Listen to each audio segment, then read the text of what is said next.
வணக்கம் பசங்களா. இந்த வீடியோவில் ஒரு சூப்பரான ஒரு பாடப்பகுதியை நம்ம பார்க்க இருக்கிறோம். இவர் நமக்கு தெரிந்தவர். இவருடைய ஒரு திருக்குறளை நம்ம இப்போ பார்க்கலாம்.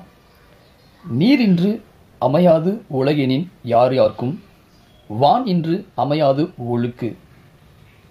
இந்த திருக்குறளுக்கு என்ன பொருள்? ஒருவர் யாராக இருந்தாலும் நீர் இல்லாமல் வாழ முடியாது. அந்த நீரோ மழை இல்லாமல் கிடைக்காது. இதுதான் இந்த திருக்குறளுக்கான அர்த்தம். சரி, இந்த பாடப்பகுதியில் இந்த வீடியோவில் நாம் நீர், தண்ணீர் எவ்வளவு முக்கியம், அது எப்படி நமக்கு கிடைக்கிறது அப்படிங்கிறது எல்லா விஷயத்தை நம்ம பார்க்கிறோம். இந்த வீடியோவை நம்ம முழுமையாக பார்த்ததுக்கு பிறகு இந்த வீடியோவிலிருந்து நாம் நீரின் மூலங்கள் பற்றி அறிந்து கொள்ளப் போகிறோம். சரி, நாம் வாழக்கூடிய இந்த பூமி, சூரிய குடும்பத்தில் நம்ம வாழக்கூடிய இந்த பூமியுடைய மேற்பரப்பு 3 பங்காக பிரிக்கிறோம் அப்படின்னா அந்த 3இல் 2 பங்கு நீரால் சூழப்பட்டோம். 1 பங்கு தான் நிலப்பகுதியாக இருக்குது. அந்த 1 பகுதி நிலப்பரப்பில் தான் நம்ம வாழ்ந்து வருகிறோம். அப்படின்னா அந்த 3இல் 2 பங்கு நீரால் சூழப்பட்டிருக்கு இல்லையா பசங்களா? அப்போ கடல் தண்ணி மட்டும் தான் இந்த பூமியில் இருக்கா அப்படின்னு பார்த்தோம் அப்படின்னா கடல் தண்ணி மட்டுமல்ல, ஆறுகளில் தண்ணீர் இருக்குது. அந்த ஆறிலிருந்து வரக்கூடிய உருவாகக்கூடிய ஏரிகளில் தண்ணீர் காணப்படுகிறது. அடுத்தது மலைப்பகுதிகளில் பனியாக இருக்குது.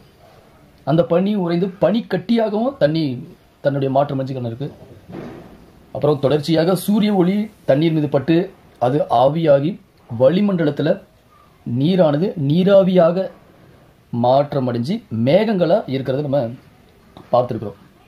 இப்படியெல்லாம் நம்ம பூமியில் தண்ணீராகவும் தண்ணீர் மாற்றமடைந்து, அதாவது திடப்பொருள், திரவம், வாயு, இந்த 3 நிலைகளிலுமே தண்ணீரானது இந்த பூமியில் இருக்குது.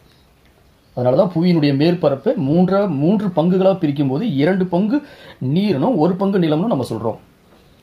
சரி பசங்களா, இந்த தண்ணீர் ஆதாரங்கள், அதாவது நீர் ஆதாரங்களை நம்ம 5 தலைப்புகளில் நம்ம என்ன செய்யலாம்னா அதை வகைப்படுத்தலாம். முதல் தலைப்பு ஆற்று நீர்.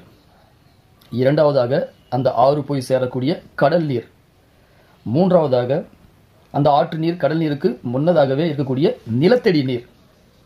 அந்த நிலத்தடி நீர் தொடர்ச்சியாக நமக்கு கிடைக்கக்கூடிய கிணற்று நீர். இந்த 2 நிலத்தடி நீர், கிணற்று நீர் இல்லாமல் 5ஆவதாக கிடைக்கக்கூடியது ஊற்று நீர். இந்த 5 வகைகளை நம்ம ஒவ்வொன்றா பார்க்கலாமா பசங்களா? முதல்ல நம்ம பார்க்க இருக்கக்கூடியது ஆற்று நீர். அதாவது ஆற்று நீர் மற்றும் அதனோடு தொடர்ச்சியாக இருக்கக்கூடிய ஏரி நீர். இந்த ஆற்று தண்ணியில், இந்த ஆற்றில் சுத்தமான, அதாவது நல்ல தண்ணி தான் ஓடும். அந்த ஓடக்கூடிய பாதை தான் ஆறுன்னு நம்ம சொல்லுவோம். பொதுவாக இந்த ஆறுகள் எங்கேருந்து உருவாகும் அப்படின்னா மலைப்பகுதிகளில் இருந்தும் குன்றுகளில் இருந்தும் அது உருவாகும் போது சிறிய ஓடையாக இருக்கும். நம்ம இந்த கரையிலேருந்து அந்த கரைக்கு தாண்டும் அளவுக்கு தான் சிறிய ஓடையாக இருக்கும். அது நீண்ட தூரம் ஓடி வரும்போது அதிகமான தண்ணீர் சேர்ந்து ஆறுனுடைய அகலம் அதிகப்படுத்தி ஓடி வரும். அப்படி ஓடி கடைசியாக எங்கே போய் சேரணும்? கடல்களையும் பெருங்கடலையும் நோக்கி ஓடக்கூடிய பகுதியாக இருக்கும் அது ஆறு. அந்த ஆறு அப்படி ஓடும்போது அந்த ஆற்று தண்ணியை மனிதர்கள் தங்கள் தேவைக்காக, தங்களுடைய பயன்பாட்டுக்காக என்ன செய்வாங்க? அணைக்கட்டுகள், தடுப்பணைகள் இதெல்லாம் கட்டி அந்த தண்ணியை தேக்கி அதிலிருந்து விவசாயங்கள், ஊர்களுக்கு குளங்களும் அப்படி கொண்டு போவாங்க. அப்படி அணைக்கட்டிலேருந்து தண்ணியை பிரித்து கொண்டு போய் ஒரு ஏரியை உருவாக்குவாங்க. அந்த ஏரியிலேருந்து ஒரு குளம் அல்லது குட்டையை உருவாக்கி விவசாய நிலங்களை செய்வாங்க. சரி பசங்களா?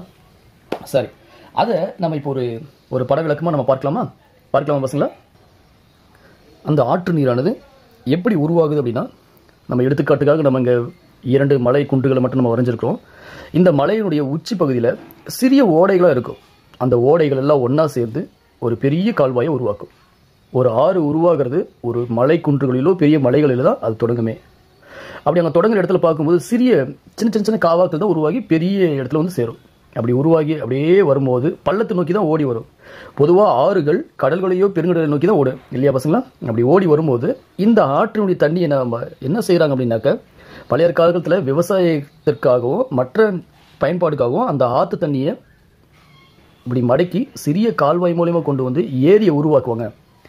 அந்த ஏரியை உருவாக்கி அதில் தண்ணி சேகரிப்பாங்க. அந்த ஏரியிலேருந்து மதகு அப்படின்னு சொல்லுவாங்க. இப்போ இங்கே இருக்கு இல்லையா, இதுக்கு பேர் தான் ஏரி மதகு அப்படின்னு சொல்லுவாங்க. இந்த ஏரி நிரம்பி வெளிவரக்கூடிய இந்த பகுதியை கோடின்னு சொல்லுவாங்க, ஏரி கோடின்னுவாங்க, இது ஏரி மதகுன்னுவாங்க. அந்த மதகை திறந்துக்கும் போது அந்த மதகு மூலியமாக இந்த மதகு மூலயமா தண்ணி கொண்டு வந்து ஒரு குளம் அல்லது குட்டையை உருவாக்குவாங்க. அந்த காலத்தில் இப்போதான் நமக்கு வந்து மின் மோட்டார்கள் தண்ணி இறைக்கிறதுக்கு பம்புகள் வந்துருச்சு. அந்த காலத்தில் ஏத்தம் இறைக்குவாங்க, மாடுகளை கட்டி ஏத்தம் இறைப்பாங்க, மனிதர்கள் ஏத்தம் இறைப்பாங்க. சரி பசங்களா, சரி. அந்த ஏரி குளம் குட்டையிலிருந்து விவசாய நிலங்களுக்கு சிறிய காவாய் மூலமாக தண்ணீரை பாய்ச்சுவாங்க. இந்த ஏரிகளிலிருந்து இந்த ஏரி தண்ணி இந்த குளம் குட்டையில் மிஞ்சி அடுத்ததாக அதுக்கு அடுத்த ஊர் இருக்கக்கூடிய ஊர்களுக்கு அந்த தண்ணி அப்படி கொண்டு போவாங்க, இந்த ஏரி பகுதி. சரி, இதுல இருந்து நம்ம சிறிய காவாய் மூலமா ஏரி கொண்டு வந்தோம். சரி, அடுத்ததாக அந்த ஏரியிலிருந்து வரக்கூடிய ஆறிலிருந்து வரக்கூடிய தண்ணி என்ன செய்யறோம் அப்படின்னாக்க, மனிதர்கள் அணைக்கட்டு உருவாக்குறாங்க, அணையை கட்டுறாங்க, ஆத்துக்கு குறுக்காக அணையை கட்டுறாங்க. அப்படி ஆத்துக்கு குறுக்காக அணை கட்டும் போது அந்த தண்ணியானது வேகமாக ஓடி வர தண்ணியானது பெரிய அகலப்பகுதியை உருவாக்கி தண்ணி தேக்கம் அடிக்கிறாங்க. தேக்கம் அடிச்சு வச்சு தேவைப்படும் போது பாசனத்துக்காக தண்ணி திறக்குவாங்க. அது மட்டும் இல்லாமல் இந்த அணையிலிருந்து சிறிய காவாய் மூலியமாக எடுத்துட்டு என்ன செய்வாங்கன்னாக்க, அது பக்கத்தில் இருக்கக்கூடிய ஊர்களுக்கு கொண்டு போவாங்க. அந்த ஊர்களுக்கு கொண்டு போகும்போது அந்த இடத்துல ஒரு குளமோ குட்டையோ வச்சுக்கிட்டு அங்கே இருக்கிற ஊர் மக்கள் பயன்படும்படி செய்வாங்க. அதுக்கு பிறகு ஆற்று நீரான அந்த அணையிலிருந்து தேவைப்படும் போது தண்ணி திறந்து எடுத்து கொண்டு போவாங்க. இப்படி இருக்கக்கூடிய தண்ணீர் எல்லாமே நம்ம நேரடியாக குடிப்பதற்கும், அது மட்டும் இல்லாமல் அந்த தண்ணியை நேரடியாக விவசாயிக்கும் பயன்படுத்தும்படியாக இருக்கும். ஸோ ஆற்று நீர், ஏரி நீருங்கிறது இந்த வகையாக இருக்குது. அடுத்தது நம்ம பார்க்கக்கூடியது கடல் நீர். அதாவது இதனுடைய தொடர்ச்சி தான் கடல் நீர்னு நம்ம சொல்லலாம். இங்கே மலையில் உருவாகக்கூடிய சிறிய ஓடையிலிருந்து உருவாகக்கூடிய ஆறு கடைசியாக எல்லா நிலைகளையும் கடந்து கடைசியாக இந்த ஆற்று நீர் போய் சேரக்கூடிய இடம் கடல் நீர். சரி பசங்களா, அந்த கடல் தண்ணியானது, அந்த கடல் தண்ணியை நம்ம குடிக்கவும் முடியாது, அதை விவசாயத்துக்கும் பயன்படுத்த முடியாது. ரொம்ப உப்புத்தன்மை கொண்டதாக இருக்கும். ஏன் அப்படி உப்புத்தன்மை அதிகமாக அதில் ஆகுது அப்படின்னு பார்க்கும்போது, மழை பெய்யுது. மழை பெய்யும் போது இந்த மண்ணில் கரைந்துள்ள மக்னீசியம், கால்சியம் போன்ற தாது உப்புகள் எல்லாம் அந்த மழை தண்ணியோடு கரைஞ்சி ஆற்றுல ஓடினே இருக்கும். அப்படி ஓடினே இருக்கும்போது எல்லா நிலைகளும் கடைசியாக போய் கடலில் விழுது. கடலில் போய் சேரும்போது அந்த தண்ணியானது கடலில் போய் சேரும்போது ஆற்று தண்ணி நல்ல தண்ணியாக தான் போய் சேரும். கடலுக்கு போனதுக்கப்புறம் பல வருட கணக்கு, 100 வருட கணக்குக்கு மேலாக அந்த கடலில் இருக்கக்கூடிய தண்ணி சூரிய ஒளியால் ஆவியாக போகுது. தண்ணீர் மட்டும் ஆவியாகி போகும். தண்ணீரில் கலந்துள்ள தாது உப்புகள் எல்லாம் அதே இடத்துல தங்கியிருக்கிறதுனால அதனால என்ன ஒன்றுக்கு அந்த கடல் தண்ணி அது உப்புத்தன்மை கொண்டதாக மாறி இருக்கு. அப்படி உப்புத்தன்மை கொண்ட தண்ணியாக மாறி இருக்கிறத பார்க்கும்போது 1000ல் 35 பங்கு உப்பு தன்மை கொண்டதாக இருக்கும். இதை வந்து நம்ம குடிக்கிறதுக்கோ இல்லை இது விவசாயத்துக்கோ பயன்படுத்த முடியாது கடல் தண்ணியை. சரி, அடுத்ததாக நம்ம பார்க்க போகிறது நிலத்தடி நீர். அது என்ன நிலத்தடி நீர்? ரொம்ப வேகமாக மழை பெய்யும் போது ரொம்ப வேகமாக மேகம் உருவாகும். அந்த மேகம் உருவானதுக்கு பிறகு ஒரு மழை பொழிவதற்கான ஒரு சூழ்நிலை உருவாகுது. அப்படி சூழ்நிலை அந்த குளிர்ந்த காற்று வீசி மேகங்கள் மழையாக பொழியும். மலை பகுதிகளில் பெய்யும், தாழ்வான பகுதியில் பெய்யும். அப்படி மழையெல்லாம் நிறையா பெய்ந்து தண்ணீர் தேங்கக்கூடிய இடமா அது தேங்கிடும் தண்ணி. அந்த தண்ணியானது என்ன செய்யும் அப்படின்னா, மழை நீரானது பள்ளத்தை நோக்கி ஓடக்கூடிய அளவுக்கு தண்ணி ஓடிடும். மீதே இருக்கக்கூடிய தண்ணியானது அந்த தரையிலேயே மேலே தேங்கும். அப்படி தேங்கும் போது கொஞ்சம் தண்ணி ஆகிறதுக்கப்புறம் சூரிய ஒளிப்படும் போது ஆவியாகும். அதற்கு முன்னதாகவே என்ன செய்யணும்னா, இந்த தண்ணியானது பூமியில் இறங்கும். பூமியில் ஈர்ப்பு சக்தியோட உள்ளே இறங்கும். அப்படி உள்ளே இறங்கும் போது இந்த பூமியானது, நாம் வாழக்கூடிய பூமியானது, அந்த மண் தரையானது மண் அடுக்குகளாக இருக்கும். அதாவது இப்படி ஒரு மண் அடுக்கு இருக்குனாக்கா இன்னொரு மண் அடுக்கு இப்படி இருக்கும். இப்போ இந்த கை ஒரு மண் அடுக்குன்னா இந்த கை ஒரு மண் அடுக்கு இப்படி இருக்கும், அடுக்குகளாக இருக்கும். சரி பசங்களா, இப்போ இந்த ஒரு விரல் தான் மண் அடுக்குன்னு வச்சுப்போம். இந்த ஒரு விரல் மண் அடுக்கு, அடுத்த மண் அடுக்கு இதோட சேர்ந்துருக்கும், இப்படி சேர்ந்துருக்கும். அடுத்த மண் அடுக்கு இப்படி சேர்ந்துருக்கும், அடுத்த மண் அடுக்கு. இப்போ இங்கே சந்து தெரிஞ்சு பாருங்களேன், இந்த இடத்துல சந்து தெரியுதுல, இந்த மாதிரி இடுக்குகள், இதுக்கு பேர் வந்து மண் இடுக்குகள், பாறை இடுக்குகள்னு சொல்லுவாங்க. இதுக்கு பேர் மண் இடுக்குகள், பாறை இடுக்குன்னு சொல்லுவாங்க. இந்த மண் இடுக்குகளையும் பாறை இடுக்குகளையும் என்னதுன்னா, அந்த தண்ணியானது அப்படியே உள்ள வந்து தேங்கிடும். நாள் கணக்காக அந்த தண்ணியானது அங்கேயே தேங்கி நிற்கும். இப்படி தேங்கி நிற்கும் போது இந்த இடத்துல பாருங்க பசங்களா, பாருங்க, இந்த இடத்துல தண்ணி தெரியும், இந்த இடத்துல தண்ணீர் இருக்க மாதிரி இருக்குது, இந்த இடத்துல தண்ணி தேங்கி இருக்க மாதிரி இருக்குது, அப்புறம் இந்த இடத்துல ப்ளூ கலரில் தண்ணி தேங்கி இருக்குது. இந்த மாதிரி மண் இடுக்குகள்லையோ பாறை இடுக்குகள்லையோ அந்த மழை நீரானது உள்ளுக்குள்ளே இறங்கி தேங்கிடும். இப்படி தேங்கி இருக்கும் போது அதற்கு மேலே இருக்கக்கூடிய பகுதிகளில் தாவரங்கள் தானாகவே செழித்து வளர ஆரம்பிக்கும். நம்ம பார்க்குவோம், மழை பெஞ்சதுக்கு பிறகு திடீர்னு நிறைய தாவரங்கள் நல்லா வளர்ந்துருக்கும். அப்படி போயிட்டுருக்கோம். சரி பசங்களா, இதுதான் நிலத்தடி நீர். இதுதான் நிலத்தடி நீர் மட்டம் உயர்தல், நிலத்தடி நீர். இதுக்கு முக்கிய காரணமாக இருக்கிறது இந்த மேகங்கள் மழையை பெய்யறதுனால தான். சரி, இந்த நிலத்தடி நீருக்கு அடுத்தது நம்ம பார்க்கிறது கிணற்று நீர். நிலத்தடி நீரினுடைய தொடர்ச்சி தான் நம்ம கிணற்று நீர்னு சொல்லுவோம். ஒரு கிணறு நம்ம வெட்டுறோம். அந்த கிணறை வெட்டும்போது ஒரு பெரிய இந்த மாதிரி ஒரு உள்ளிட்ட பகுதியை நம்ம எடுப்போம். அப்படி பெரிய பகுதி வெட்டி எடுக்கும்போது இங்கே இருக்க பாரு பசங்களா, இந்த மண் இடுக்குகள் இருக்கு இல்லையா, ஏற்கனவே நம்ம சொல்லியிருக்கோம் இந்த மண் இடுக்குகளில் தண்ணீர் வந்து தேங்கி இருக்கும் அப்படின்னு நம்ம சொல்லியிருக்கோம். இங்கே வெட்டி எடுக்கும்போது இந்த பாறை இடுக்குகளையும் மண் இடுக்குகளையும் இருக்கிற தண்ணி வந்து உள்ள சொரிச்சுட்டா இருக்கும். நம்ம பார்க்கலாம், கிணத்தை எட்டி பார்க்கும்போது நம்ம பார்க்கலாம் கிணத்தினுடைய சுவர் பகுதியிலிருந்து சொரிச்சுட்டா தண்ணி விழுந்துட்டு இருக்கும். அந்த தண்ணி எங்கிருந்து வருதுன்னா இந்த பாறை இடுக்குகளையும் மண் இடுக்குகளிலிருந்து வருது. இந்த நிலத்தடி தண்ணீரும் இந்த கிணற்று தண்ணீரும் சுத்தமான தண்ணீராக இருக்கும். ஏன் அப்படின்னா எல்லா விதமான அசுத்தங்களும் மண்ணால இயற்கையாக வடிகட்டப்பட்டு சுத்தமான தண்ணி தான் இதில் கடைஞ்சிருக்கும். இந்த சுத்தமான தண்ணி நம்ம நேரடியாகவும் குடிக்கலாம், இதை எடுத்து நம்ம விவசாயத்துக்கும் பயன்படுத்தலாம். தண்ணீர், கிணற்று தண்ணீர் ரொம்பவுமே நமக்கு வந்து பயன்படக்கூடிய ஒன்றாக இருக்கும். அடுத்தது நம்ம பார்க்க இருக்கக்கூடியது ஊற்று நீர். இப்போ நம்ம முன்னாடியே பார்த்துருக்கோம், ஒரு பெரிய மழை பெய்யும் போது, அதாவது நிறைய மழை பெய்யுது, அப்படி நிறைய மழை பெய்யும் போது சிற்றோடை இருக்குது.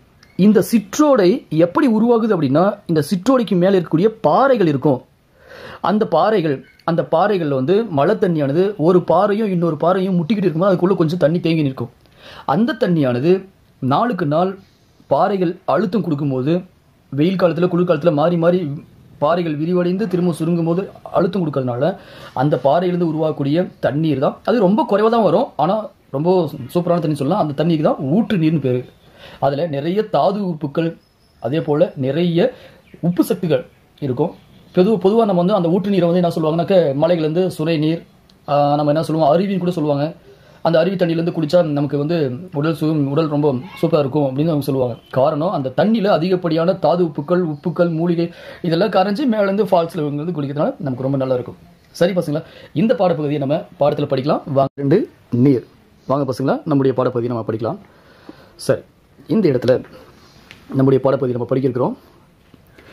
நீர் ஆதாரங்கள். புவியின் மேற்பரப்பில் அதிக அளவில் காணப்படும் பொருள் நீராகும். புவியின் பரப்பில் 1/3 பங்கில் நீர் காணப்படுகிறது. இது கடல், ஆறு மற்றும் ஏரிகளில் காணப்படுகிறது. மலைப்பகுதிகளில் இது பனியாகவும் பனிக்கட்டியாகவும் காணப்படுகிறது. வளிமண்டலத்தில் அதிக அளவு நீராவி மற்றும் மேகங்களாக காணப்படுகிறது. நீர் ஆதாரங்களை நாம் கீழ்காணும் தலைப்புகளில் வகைப்படுத்தலாம். 1 ஆற்று நீர் மற்றும் ஏரி நீர், 2 கடல் நீர், 3 நிலத்தடி நீர், 4 கிணற்று நீர், 5 ஊற்று நீர். இப்போ நம்ம ஒவ்வொன்றத்தையும் பார்க்கலாம். வாங்க பசங்களா. சரி, முதல்ல நம்ம பார்க்கக்கூடியது இங்கே ஆற்று நீர் மற்றும் ஏரி நீர். நன்னீர் செல்லக்கூடிய கால்வாய் அல்லது பாதையே ஆறு ஆகும். பொதுவாக மலை அல்லது குன்றுகளிலிருந்து ஆறு உற்பத்தியாகிறது. இது பெருங்கடல், கடல் அல்லது ஏரிகளை நோக்கி பாய்கிறது. பொதுவாக ஒரு ஆறு உருவாகுது அப்படின்னா ஆறு வந்து பள்ளத்தை நோக்கி தான் ஓடும். பள்ளமான பகுதிகளில் தான் ஏரி பகுதியும் அது கடல் பகுதியும் பெருங்கடல் பகுதியும் அமைஞ்சிருக்கும். சரி பசங்களா, ஆற்றின் குறுக்காக அணை கட்டப்படுவதன் மூலம் மனிதனால் உருவாக்கப்பட்ட ஏரிகள் தோன்றுகின்றன. இவை நீர்த்தேக்கங்கள் என்றும் அழைக்கப்படுகின்றன. அதாவது ஒரு ஆற்றுல தண்ணி வருஷம் முழுசும் ஓடுது, ஆனால் நமக்கு விவசாயம் செய்வதற்கு ஒரு குறிப்பிட்ட காலங்களில் தான் நமக்கு வந்து தண்ணி தேவைப்படுது. அப்படின்னா எல்லா நாட்களும் தேவைப்படாது. அப்போது ஒரு குறிப்பிட்ட நாட்கள் தேவைப்படும் போது வறட்சி காலங்கள் ஒருவேளை ஏற்பட்டால் அதற்காக என்ன பண்ணுறாங்கன்னா ஆற்றினுடைய குறுக்காக சாதகமான இடத்தை பார்த்து அதுக்கு குறுக்காக கட்டுறாங்க. அணைக்கட்டுகள் கட்டுவதன் கூடவே தண்ணீரை அடிஷ்னலாக, அதாவது அதிகபரமாக வரக்கூடிய தண்ணீரை சேமிச்சுக்கிறதுக்கு பக்கத்தில் ஒரு ஏரி, பக்கத்தில்னா பக்கத்தில் இருக்கக்கூடிய கிராமங்களில் ஏரியை கட்டுவாங்க. நீர் நிரம்பிய சிறு பகுதி குளம் என்று அழைக்கப்படுகிறது. ஆறுகள், ஓடைகள், நிலத்தடி நீர், மழை நீர், உருகிய பனிப்பாறை ஆகியவை தனித்தோ அல்லது சேர்ந்தோ ஏரிகள், நீர்த்தேக்கங்கள் மற்றும் குட்டைகளில் காணப்படும் நீரின் ஆதாரங்களாக உள்ளன. இந்த நீரில் குறைந்தளவு உப்பு கலந்துள்ளதால் இது குடிப்பதற்கும் நீர்ப்பாசனத்திற்கும் ஏற்றதாக உள்ளது. மழை தண்ணி நேரடியாக கீழே விழுந்து அது ஆறு உருவாகுது அப்படின்னா அது சுத்தமான தண்ணி, நேரடியாக நம்ம குடிக்கிற அளவுக்கு இருக்கும். அது நேரடியாக விவசாயத்துக்கு பயன்படுத்துகிற அளவுக்கு நமக்கிட்ட சூப்பராக இருக்கும். அடுத்து நம்ம பார்க்க இருக்கக்கூடியது கடல் நீர். கடல் நீரானது 3.5% அல்லது 1000ல் 35 பங்கு உப்புத்தன்மை கொண்டது. அதாவது ஒவ்வொரு 1000 மில்லி லிட்டர் கடல் நீரிலும் 35 கிராம் உப்பு, அதாவது அந்த உப்பினுடைய வேதியியல் பெயர் சோடியம் குளோரைடு கலந்துள்ளது. அதிக அளவு தாது உப்புக்கள் இதில் கலந்துள்ளதால் இது ஒவ்வொரு நீர் என்று அழைக்கப்படுகிறது. அளவுக்கு அதிகமாக கலந்திருக்கும். கலந்ததுனால அது உப்புத்தன்மையாக மாறுவது கிடையாது. கலந்து கடைசியாக சென்று கடலில் தேங்கும் போது கடலில் இருக்கக்கூடிய நீரானது நூற்றுக்கணக்கான வருஷங்கள் தொடர்ந்து ஆவியாகி கொண்டே இருக்கும்போது, அதாவது தண்ணி ஆவியாகும் போது சுத்தமான தண்ணீர் மட்டும்தான் ஆவியாகும். அந்த தண்ணீரில் கலந்துள்ள மாசுக்களோ தண்ணீரில் கலந்துள்ள உப்புகள் மற்றும் தாது உப்புகள் கீழேயே தேங்கிரும். அதனால தான் அந்த கடல் தண்ணி வந்து உப்பாக இருக்கிறது. மழை தண்ணீர் தரையில் விழுந்த உடனே அது உப்பு தண்ணியாக மாறுதானே? கிடையாது. சரி பசங்களா, இது நீர்ப்பாசனத்திற்கோ அல்லது குடிப்பதற்கோ ஏற்றதல்ல. அடுத்து நம்ம பார்க்கக்கூடியது நிலத்தடி நீர். மழை பொழிவின் போது மழையின் ஒரு பகுதி புவியினுள் உறிஞ்சப்படுகிறது. இது பல வகையான மண் அடுக்குகள் வழியாக ஊடுருவி சென்று கடினமான பாறையை அடைந்து அங்கு ஒரு நீர்த்தேக்கத்தை உருவாக்குகிறது. இந்த நீர்த்தேக்கமே நிலத்தடி நீர் ஆகும். இது கரையக்கூடிய கால்சியம் மற்றும் மெக்னீசியம் உப்புகளை கொண்டுள்ளது. நிலத்தடி நீரானது கிணற்று நீராகவோ அல்லது ஊற்று நீராகவோ மனிதர்களின் தேவைகளுக்கு பயன்படுத்தப்படுகிறது. மனிதர்கள் ஆறுக்கு அடுத்தபடியாக அதிகமாக பயன்படுத்தக்கூடிய நீர் ஆதாரம் நிலத்தடி நீர். அந்த நிலத்தடி நீரை வந்து அதிலே வந்து பம்ப் செட் நம்ம இப்போ போடுறோம், போர்வெல் போடுறோம், அதுக்கு பிறகு கிணறு வெட்டுறோம். ஸோ அந்த பம்ப் செட்டு கிணறுக்கு முழு ஆதாரமாக இருக்கிறது நிலத்தடி நீர். நிலத்தடி நீருக்கே முழு ஆதாரமாக இருக்கிறது மழை நீர். அடுத்து நம்ம பார்க்கிறது கிணற்று நீர்.